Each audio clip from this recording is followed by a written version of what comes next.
오늘 우리에게 주시는 하나님의 귀한 말씀은 요한복음 7장 37절부터 39절까지의 말씀입니다. 온라인과 방송을 통해서 예배드리시는 분들도 함께 성경을 찾아 같이 읽겠습니다. 요한복음 7장 37절부터 39절입니다. 제가 가진 신약성경 156면에 있습니다. 찾으신 말씀을 다 같이 합독하겠습니다. 명절 끝날 곧 큰 날에 예수께서 서서 외쳐 이르시되 누구든지 목마르거든 내게로 와서 마시라. 나를 믿는 자는 성경의 이름과 같이 그 배에서 생수의 강이 흘러나오리라 하시니 이는 그를 믿는 자들이 받을 성령을 가리켜 말씀하신 것이라. 예수께서 아직 영광을 받지 않으셨으므로 성령이 아직 그들에게 계시지 아니하시더라. 아멘.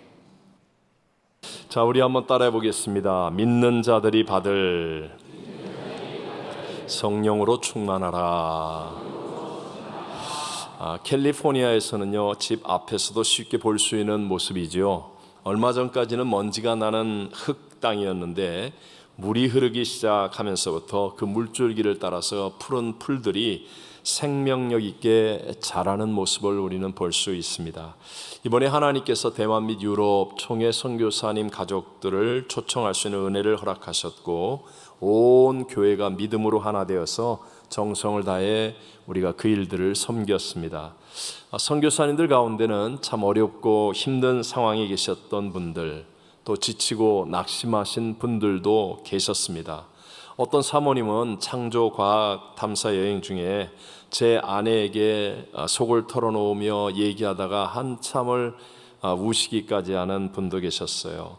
그런데 떠날 때는 정말 단 한 분의 예외도 없이 선교사님들과 사모님들이 모두 한결같이 위로받고 생명력을 회복하게 되었다라고 감사를 고백하며 하나님께 영광을 돌렸습니다. 여러분, 여러 이유가 있겠지만 가장 중요한 원인이 무엇 때문이겠습니까?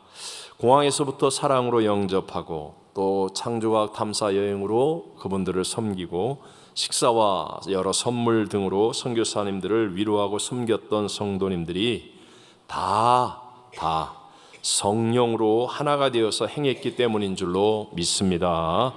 비록 선교사님들과 우리는 사는 곳이 다르고 사용하는 언어가 다르고 처한 형편과 처지는 다 달랐지만 성령 안에서는 우리가 하나가 될 수 있었습니다.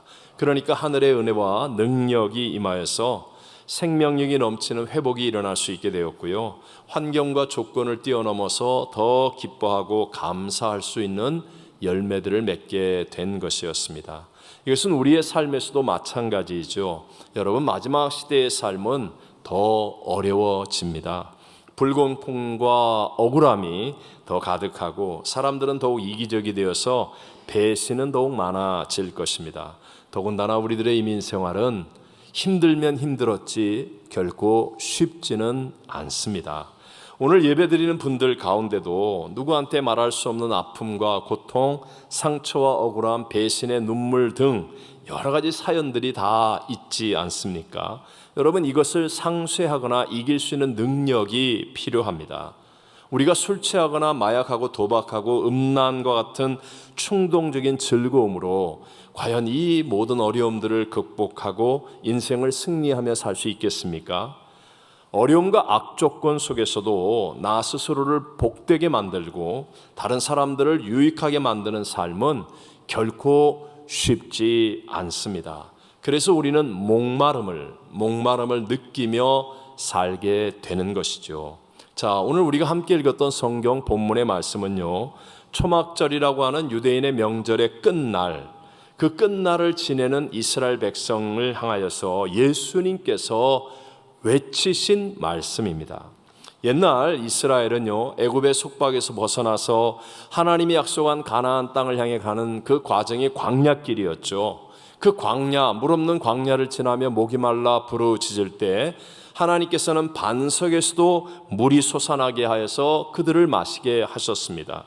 그것을 기억하고 기념하기 위해서 이제 제사장들이 성전에서 나와서 언덕으로 뻗어 있는 돌길을 따라 내려와 밑에 있는 실로암 못에 황금으로 만든 물통에다가 물을 가득히 채운 다음에 그것을 다시 성전 제단 앞으로 가져와서 사람들과 함께 하나님 앞에 기도와 찬양을 드리면서 그 길로 온 물을 제단에 쏟아 붓는 의식을 행하였습니다. 그 장엄한 모습은요, 원근 각처에서 명절을 지키기 위해 온 군중들에게는 굉장히 인상적인 그런 순간이라고 말할 수 있겠죠. 근데 바로 그때 예수님께서 큰 소리로 외치셨다는 것입니다. 누구든지 목마르거든 내게로 와서 마시라. 나를 믿는 자는 성경에 이런 것 같이 그 배에서 생수의 강이 흘러 나오리라. 이렇게 외치신 거예요. 자, 여러분, 사실 이 외치심의 장면을 한 번만 상상하면 이거 굉장히 당황스러운 겁니다. 지금 많은 무리와 군중이 그 장엄한 제사장에 물 붓는 그 의식 가운데 함께 하는데 뜬금없이 예수님께서 온유와 겸손, 사랑과 인내로 가득한 예수님께서 갑자기 그 많은 무리를 향하여 큰 소리로 외치셨다. 화가 나서 외쳤습니까? 아니면 에라 모르겠다 그러고 그냥 확 외쳐버리신 것이겠습니까? 아니라는 것이죠. 예수님은 분명한 목마름을 해결할 수 있는 인생의 답을 전해주시기를 원하셔서 우리 인생의 목마름을 해결할 수 있는 유일한 답을 전해주시기 위해서 예수님은 그 어마어마한 일을 행하셨다는 거죠. 누구든지 목마르거든 내게로 와서 마시라. 이 예수님의 정말 놀라운 외침 앞에서 나 스스로에게 중요한 질문을 던져 보셔야 합니다.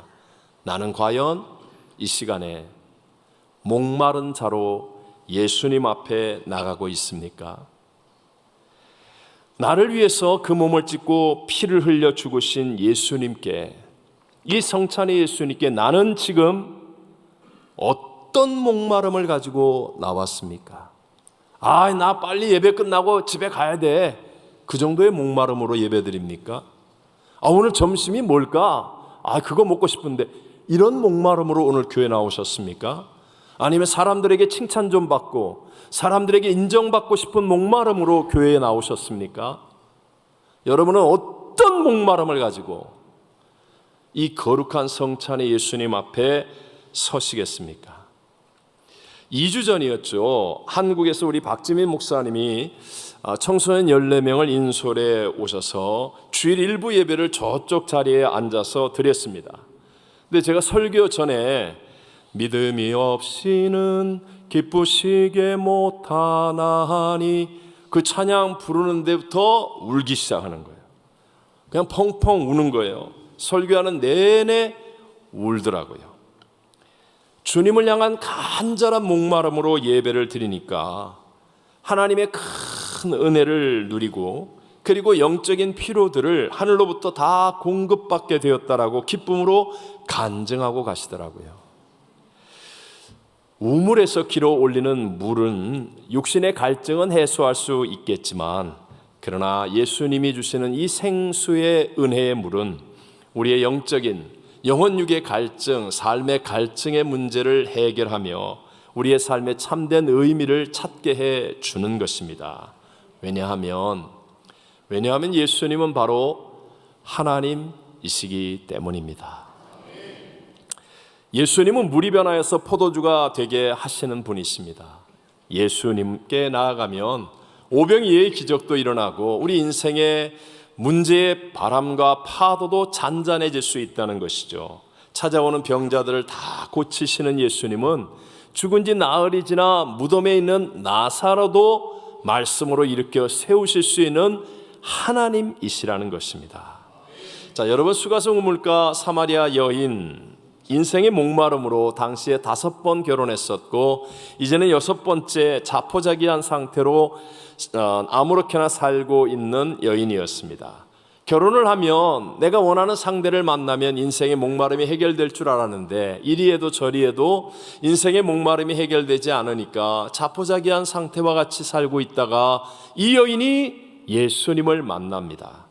예수님을 만나니까 그의 인생의 목마름이 해결되고, 그리고 그녀는 온 성을 변화시키는 의미 있는 삶을 사는 여인이 되더라는 것이죠. 우리 여리고 성의 세리장 삭개오도 잘 알고 있지 않습니까?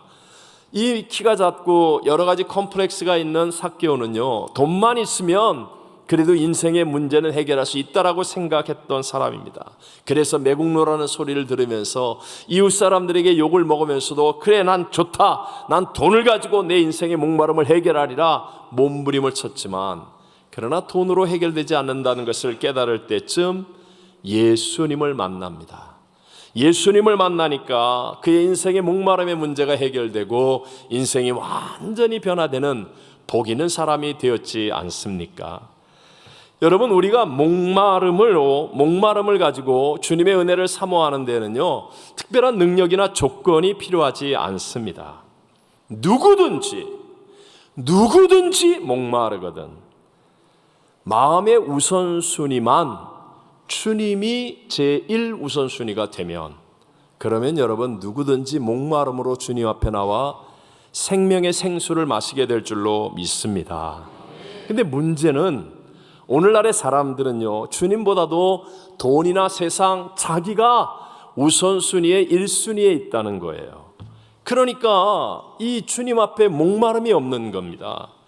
여러분 한번 이렇게 생각해 보실래요? 여러분 사업을 하십니다. 근데 사업을 하는데 주님이 함께 하신다 라는 것에는 별로 기대감이 없어요. 주님이 함께 하신다, 이거 가지고는 심지어는 평안도 못 느끼고 밤에 잠도 잘 못 자요. 내일 그 돈 어떻게 하지? 막 이런 식이에요. 그런데 누가 100만 불을 통장에 넣어주었다 그러면 막 할렐루야 그러고 편안하게 발 뻗고 잡니다. 혹시 그렇지 않습니까? 사람들하고 식당을 가는 거예요. 식당을 가는데 누가 10,000불을 줬어요. 10,000불을 주면 그러면요, 주머니 안에 그 10,000불이 있으면 메뉴판에 뭐가 있든지 상관이 있어요, 없어요? 없어요. 뭘 시켜도 괜찮아요. 그런데 주님이 함께하는 인생이라고 하면서도 내일 무엇을 먹을까, 입을까를 염려하고 사는 거예요. 여러분 어떻게 생각하십니까? 이 이유는 간단합니다. 내 마음의 우선순위가 주님이 아니기 때문에, 내 마음의 우선순위가 세상이요 물질이요 나 자신이기 때문에 주님의 위대함을 체험하지 못하는 거예요. 주님이 함께 하신다는 말을 세뇌되듯이 듣지만, 그러나 정말 주님이 함께 하심으로 모든 것이 합력하여 선이 되어지는 이 아름다운 인생을 경험하지 못하니까, 그러니까 목마름의 문제를 해결하지 못한 채 이리 기웃 저리 기웃하는 삶을 살아갈 수밖에 없다는 거지요. 이번에 대만과 유럽 총회 선교사님들을 섬기는 일에 우리 성도님들은 정말 물질이나 세상의 어떤 유익을 먼저 바라지 않고 오직 주님을 바라보면서 행하셨기에 우리 모두가 다 생수와 같은 은혜를 체험하게 된 줄로 믿습니다. 이런 분이 한 분도 없었지만 제가 예를 들어서 설교를 위해 예를 들어 한번 설명하자면, 자, 우리 구역에 대만 선교사님 배정됐어요. 저분이 대만 분이야? 내가 몇 년 있다 대만 가려고 하는데, 야, 대만 가서 저분한테 뭘 좀 얻을 수 있겠다. 그래, 맞아. 그러면서 막 그분한테 대만 선교사님 그리고 잘했다고 한다면 분명히 그분을 통해서 뭔가를 얻을 수는 있을지 모르지만, 그러나 진짜 크고 위대한 하나님께로부터 오는 이 생수의 은혜는 누릴 수 없더라라는 것이죠. 그러나 반대로 먼저 그의 나라와 그의 일을 구하는 믿음을 가지고 주님을 먼저 생각하고 주님을 바라보며 내가 선교사님을 섬기게 되면, 그러면 하나님께로부터 오는 은혜도 내 안에 넘쳐나게 되고, 뿐만 아니라 하나님께서 허락하여 주시는 삶의 필요를 채워주시는 축복도 얻게 될 줄로 믿습니다. 자, 오늘 본문에서 보면 예수님께서는요, 믿는 자들에게 흘러나오는 생수, 인생의 목마름을 해결해주는 이 생수의 강이 바로 성령이라고 말씀하고 있습니다. 뭐라고요? 성령이라고 말씀하고 있는 거예요. 함께 우리 39절을 읽어보겠습니다. 이는 그를 믿는 자들이 받을 성령을 가리켜 말씀하신 것이라. 아멘.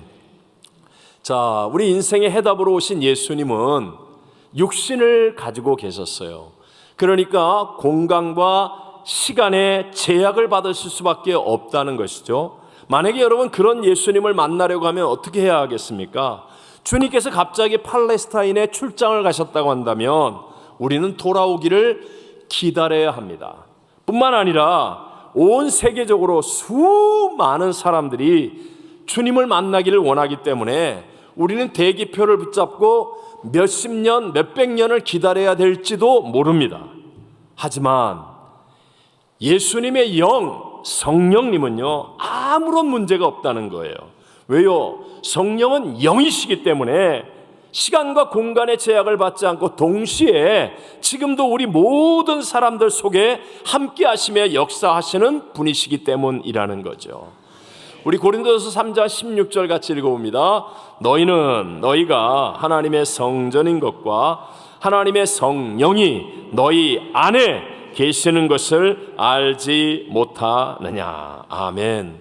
그러니까 여러분, 영이신 성령님이 우리의 육체를 성전 삼아 우리 안에 거하시기 때문에 시간과 공간으로 전혀 문제가 없어서 우리가 각 교구별, 구역별로 각기 다른 시간, 각기 다른 공간에서 함께 예배를 드렸는데도 불구하고 우리 모두가 다 성령으로 충만해질 수 있었다는 것 아니겠습니까? 지금도 우리 성령님은요, 바람처럼 역사하시는 분으로 공기가 있는 곳에는 편만하게 함께 하시는 분이시라는 거예요. 다만 성령의 역사를 방해하는 것은 죄입니다. 죄. 그래서 회개하여 죄 사함을 얻게 되면 누구든지 성령의 선물을 받게 되는 것입니다. 함께 우리 사도행전 2장 38절을 읽어볼까요? 베드로가 이르되 너희가 회개하여 각각 예수 그리스도의 이름으로 세례를 받고 죄 사함을 받으라. 그리하면 성령의 선물을 받으리니. 아멘. 여러분, 성령은 예수의 영이시죠. 이 땅에서 예수님께서 첫 번째로 설교하신 메시지가 무엇인지 잘 아시죠? 마태복음 4장 17절에 이때부터 예수께서 비로소 전파에 이르시되 뭐하라? 회개하라, 천국이 가까이 왔느니라 하시더라. 첫 번째 메시지가 회개였어요. 성령이 내 안에서 선물과 같이 깨달아지고 체험되어지고 충만해지기 위해서 반드시 우리에게 필요한 것이 회개예요. 성령은 죄에 대하여, 의에 대하여, 심판에 대하여 책망하시기 위해서 이 땅에 오시는 분입니다. 죄와 함께 할 수 없다는 것이죠. 그래서 우리가 회개하고 십자가의 은혜로 죄의 사함을 얻게 되면 성령을 선물로 받는 이 복을 모두가 다 누릴 수 있는 것입니다. 저도 부흥회를 하거나 다른 교회에서 집회를 인도해 보면 그 예배를 위해서 어떤 때는 대표기도, 어떤 때는 합심기도를 하는데 그 교회가, 인도자가 아니면 기도자가 회개를 바르게 해요. 죄에 대해서 정확하게 말하고 회개하고, 그리고 죄사함의 은혜가 십자가로 인하여 임하는 것을 체험하면, 그러면 정말 성령님의 기름 부으심이 처음부터 놀랍게 이루어지는 것을 늘 경험합니다.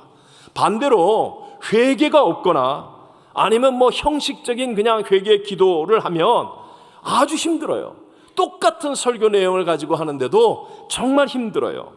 여러분, 바리새인들은요, 예수님을 잘 알았습니다.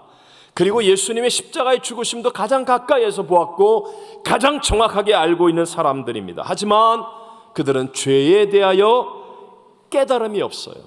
죄에 대하여 둔감한 겁니다. 자기의, 자기 만족, 여기에 빠져서 회개가 없으니까, 그러니까 자기들 코앞까지 온 하나님의 그 어마어마한 은혜와 복을 누리지 못하고 오히려 대적자가 되어버리고 말더라라는 것이죠. 평소에 죄에 대한 고민이 있어야 됩니다. 나는 왜 이렇게 살지? 이거 안 해야 되는데, 안 해, 이래서는 안 되는데, 이건 분명히 잘못한 것 같은데, 내가 왜 또 이런 말을 했지? 내가 왜 이런 걸 보고 있지? 나 이러면 안 되는데, 이런 마음에 상함이 있는 사람들은요, 말씀의 거울로 이게 죄였구나, 이게 깨달음이 빠르게 되고, 그리고 십자가로 인한 죄사함의 길이 열려지면 즉시 회개할 수 있는 사람이 되어져서 교회 처음 나왔는데도 불구하고 성령의 선물을 받는 복을 누릴 수 있는 줄로 믿습니다. 또 한 가지가, 성령님은 꿈을 가진 사람들을 통해서 역사하십니다. 무엇을 가진 사람? 꿈을 가진 사람. 여러분, 언제나 하나님의 일은 내 수준, 내 스케일을 뛰어넘지요. 성령님은 역동적으로 역사하시고 일하시는 분이거든요. 언제나 내 수준과 내 스케일을 뛰어넘기 때문에 성령님은 꿈꾸는 사람을 통해서 일하실 수밖에 없는 겁니다. 우리 요한복음 14장 12절 말씀을 함께 읽어봅니다. 내가 진실로 진실로 너에게 이르노니 나를 믿는 자는 내가 하는 일을 그도 할 것이요 또한 그보다 큰 일도 하리니 이는 내가 아버지께로 감이라. 아멘. 여러분, 우리가 주님을 믿으면 주님이 하는 일도 하고 그보다 큰 것도 한다. 와, 정말 대단하죠. 근데 그 이유가 뭐예요? 주님이 아버지께로 감이라, 성령을 우리에게 보내어 주시기 때문에 주님이 행한 것보다 더 큰 일도 우리가 할 수 있다라고 말씀하는 거예요. 우리가 잘 알고 있는 사도행전 1장 8절 우리 외우거나 읽어봅니다. 오직 성령이 너에게 임하시면 너희가 권능을 받고 예루살렘과 온 유대와 사마리아와 땅 끝까지 이르러 내 증인이 되리라 하시니라. 아멘. 당시에 지금 이 말을 듣고 있는 예수님의 제자들과 그 사람들에게는 이 이야기는요, 말도 안 되는 말 아닙니까? 그들은 갈릴리 촌동네 어부 출신으로 아직까지 헤매고 있는 사람들입니다. 그들은 넘어지고 배신하고 도망치고 실패했었던 사람들이었습니다. 그런데 그들이 온 유대, 사마리아, 땅 끝까지 이르러 복음의 증인이 된다고요? 이건 말도 안 되는 일입니다. 하지만 성령님이 하나님 아니십니까? 성령님이 하늘의 능력을 부어주시니까, 그러니까 그들에게 권능이 임하였고 그들로 인하여 어마어마한 새 역사들이 일어나지 않았습니까? 여러분, 누가 이와 같이 성령의 권능에 사로잡힐 수 있는 사람이 되겠습니까? 바로 거룩한 믿음의 꿈을 꿀 수 있는 사람, 믿음의 꿈꾸는 사람이 바로 이 성령의 권능에 사로잡히고 성령의 충만함의 역사를 누리는 사람이 되어지는 줄로 믿습니다. 금세기에 사실 성령의 사람으로 가장 귀하게 하나님께 쓰임받은 분은 조영기 목사님이시죠. 그분은 성령운동으로 단일교회로 세계 최대의 교회를 이루셨습니다. 그것도 교회가 커질 만한 조건이 있는 게 아니라 가장 절망적이고 가장 힘들고 어려운 상황 속에서 정말 성령의 강권적인 놀라운 역사로 그런 일을 이루셨고, 당시에 한국을 알지도 못하고, 아니 오히려 한국을 조롱하고 멸시하는 그 시대에 5대양 6대주를 다니면서 복음을 증거하는 그렇게 위대한 종이 된 이유는 성령으로 쓰임을 받았기 때문이었습니다. 그 조영기 목사님께서 살아 생전에 저희들을 만나면 가장 많이 또 중요하게 하신 말씀이 바로 꿈을 가져라, 꿈을 가져라, 이 말씀 있었어요. 제가 인사드리러 갈 때나 아니면 함께 식사를 할 때면 정말 조 목사님은요, 마음을 담아서 혹시 목사님이 할 말이 이것밖에 없나, 뭐 이런 생각이 어떤 때는 좀 들 정도로 꿈을 가져라, 진 목사 꿈을 가져라, 꿈을 가져라.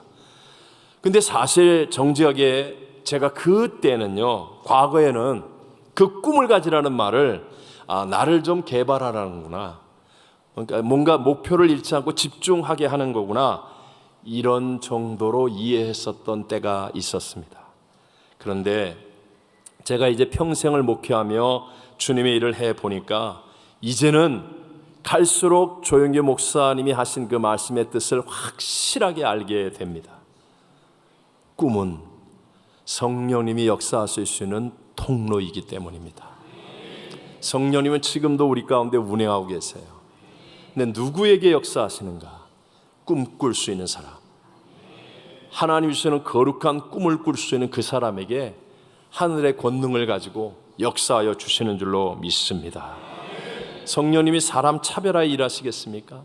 절대로 아닙니다. 오히려 약한 자를 들어쓰시고 멸시받고 천대받고 미련한 자를 더 귀하게 쓰실 수 있습니다. 근데 우리는 그저 육신의 편안함을 찾는 꿈을 꿉니다. 그냥 일 안 하고 그냥 편안하게 그냥 쉽게 재미있게 이런 꿈을 꾸는 사람에게 성령님이 역사할 수는 없습니다. 무슨 일이 있더라도 영혼을 구원하고 주님께서 십자가에서 이루시면서 우리에게 맡기신 지상 명령, 이 선교의 사명을 이루는 꿈을 꾸는 그 사람, 그 교회를 통하여서 주님이 하는 일을 우리도 하게 하고 그보다 큰 것도 하게 하시는 하늘의 권능과 복이 임하게 되는 줄로 믿습니다.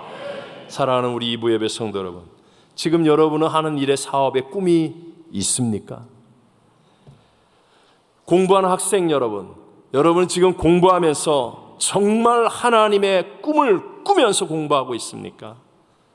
우리는 우리의 가정과 나의 자손들을 향해서 성령님이 하늘의 권능을 부어주셔서 이 땅의 머리가 되게 하실 수 있다는 꿈을 꾸는 사람입니까? 회개와 꿈을 통해서 성령님이 역사하시는데 그분의 일하심은 어떤 모양일까요? 함께 우리 38절을 읽어봅니다. 나를 믿는 자는 성경의 이름과 같이 그 배에서 생수의 강이 흘러나오리라 하시니, 생수의 강, 여러분 생수의 강은요 내 안에 머무르지 않고 흘러나오는 것으로 해석하는 겁니다. 이게 확인되는 거예요. 성령의 충만함은 나 성령으로 충만해 하는 깨달음이 아닙니다. 그게 아니고요, 흘러나오는 겁니다. 성령이 충만하면 이상하게 기쁨이 흘러나옵니다. 성령이 충만하면 이상하게 용서가 흘러나옵니다. 성령이 충만하면 미움이 사라지고 이상하게 사랑이 흘러나옵니다. 성령이 충만하면 염려와 근심이 사라지고 이상하게 감사가 흘러나옵니다. 성령이 충만하면 이상하게 믿음의 용기와 헌신의 결단이 흘러나오는 거예요. 흘러나오는 거예요. 우리 크리스찬으로 참 존경받는 우리 장경철 교수가 쓴 책 축복을 유통하는 삶에 보면 모든 신앙인은 하나님의 은혜와 사랑을 유통하는 자라고 말합니다. 여러분, 하나님께서 저와 여러분을 택하시고 만약에 은혜를 베풀어 주시고 성령님을 보내어 주셨다면 그 까닭은 단 한 가지 이유 때문입니다. 단 한 가지 이유. 내가 있는 그곳에서 거기서부터 하나님의 흘러 넘치는 사랑이 저와 여러분의 삶의 다양한 영역으로 흐르게 하기 위해서인 것을 믿으시기 바랍니다. 흘러야 해요.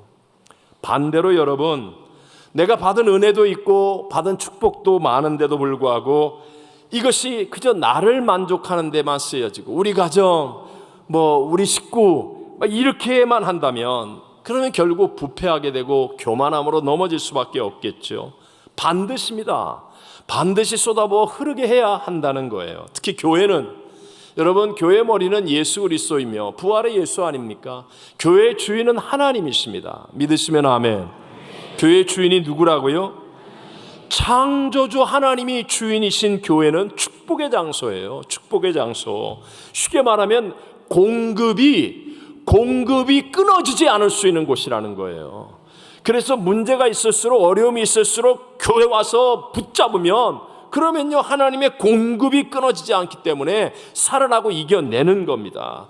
그러니까 하나님의 창조주 하나님이 주인이신 분을 믿고 하나님으로부터의 공급이 끊어짐이 없는 교회에서 올바른 삶을 살려면 쏟아붓는 것에 초점을 두어야 합니다. 어찌하든지 하나님이 내게 주신 은사, 달란트, 시간, 물질, 하나님 이 땅의 안개와 같은 인생, 나를 위해 천국을 예비하시고 영생이 내 앞에 있고 상이 있는데 이 땅에 사는 동안 어찌하든지 나를 통해서 하나님의 은혜와 축복이 흘러나오게 하여 주시옵소서. 오늘 오후에는 저희 교회 기도원 설립 38주년 감사 예배를 드립니다.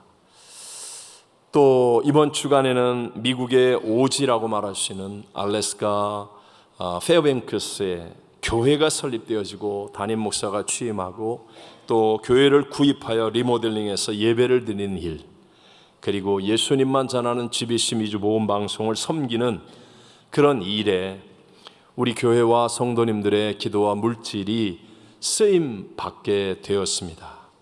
또 에녹계 효도잔치, 또 7차 페루단기 선교를 위해 우리 모두가 한마음이 되어 기도하고 준비하고 있습니다.